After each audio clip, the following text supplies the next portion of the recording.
సరే ఈ క్వశ్చన్ చూడండి, what percentage of 500 is 400. So ఈ టైప్ ఆఫ్ క్వశ్చన్స్ చేసేటప్పుడు చాలామందికి కన్ఫ్యూజను, ఏది న్యూమరేటర్లో రాయాలి, ఏది డినామినేటర్లో రాయాలి. ఎప్పుడైనా కానీ ఇచ్చిన క్వశ్చన్లో ఆఫ్ పక్కన కానీ, ఇన్ పక్కన కానీ, ఓవర్ పక్కన కానీ ఏ టర్మ్ అయితే ఉంటుందో అది డినామినేటర్లో రాయండి, మిగతా టర్మ్ని న్యూమరేటర్లో రాయండి.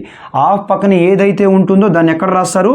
డినామినేటర్లో. ఆఫ్ పక్కన కానీ, ఇన్ పక్కన కానీ, ఓవర్ పక్కన కానీ ఉన్న టర్మ్ని డినామినేటర్లో రాయండి, మిగతా టర్మ్ని న్యూమరేటర్లో రాయండి.